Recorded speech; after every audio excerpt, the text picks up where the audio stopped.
Ah, ça fait quelques années déjà, Olivia, bonjour, que des skippers de renom, plus ou moins, inventent, modifient des bateaux pour nettoyer les océans et se lancer dans des projets. C'est le cas d'Yvan Bourgnon, avec un bateau qui devrait pouvoir nettoyer les océans, surtout le littoral peut-être déjà aussi. Oui, parce que ces skippers, ils l'ont parcouru, la mer, ils la connaissent mieux que personne. Alors déjà, on va rappeler ces chiffres, hein. Chaque minute, 17 tonnes de plastique atterrissent dans les océans. Mm. Alors c'est tellement énorme, ça fait quoi, 300 kilos seconde à peu près.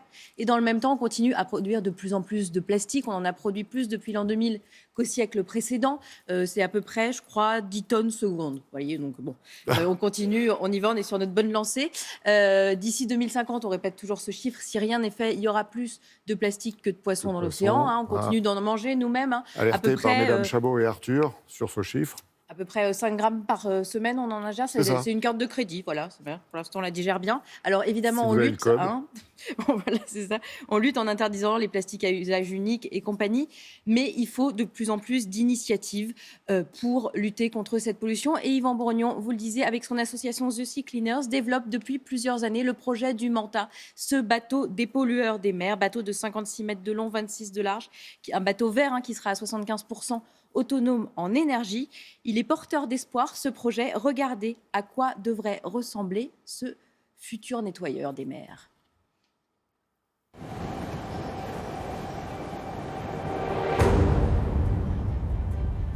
Le Manta, c'est un bateau géant révolutionnaire qu'on a conçu depuis 2016 et qui a vocation de collecter 5 à 10 000 tonnes de plastique par an.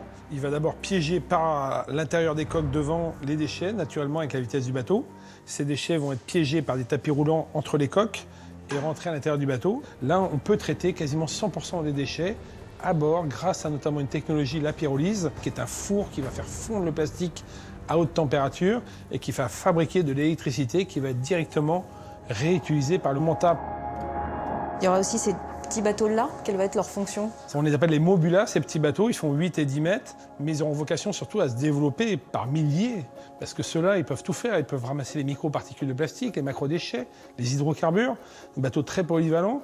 Et dès qu'on arrive dans une escale, on peut décharger nos bateaux. On peut continuer notre action dans les ports, dans les fleuves, dans les rivières.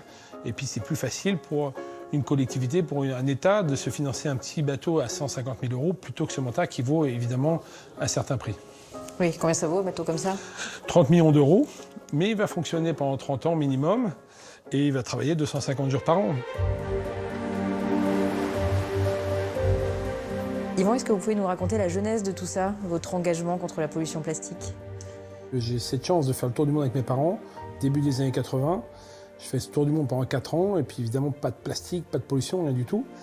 Et puis 33 ans après, j'ai cette idée folle d'aller faire le tour du monde en kata de sport. Je navigue dans les plastiques le long de l'Indonésie, du Sri Lanka, des Maldives. Et là je me dis, waouh, je passe des journées entières à me battre avec ces plastiques qui se coincent dans mes gouvernails et mes dérives. Et je rentre en fait en 2015 en France et je me rends compte que c'est nous, notre génération, pendant 33 ans, qui avons contaminé ces océans. Là, je perds mon frère dans la foulée, qui disparaît en mer. Je suis complètement la tête à l'envers et je me dis, voilà, tu vas arrêter de courir d'un point à l'autre stupidement sur des compétitions de voile. Et il faut que tu t'engages, il faut que tu fasses quelque chose pour la planète. Qu'est-ce que vous dites à ceux qui disent que c'est une goutte d'eau dans l'océan finalement et que le problème il est à terre ? En 2060, on a 3 fois plus de plastique dans les océans. Alors on fait quoi ? On se dit, oh là là, le monde est merveilleux, c'est les bisounours. Pendant ce temps-là, il y a 5 millions d'animaux marins qui vont mourir. Ben non, je dis que c'est irresponsable de penser comme ça. Donc allons chercher ces déchets avant que ça soit trop tard.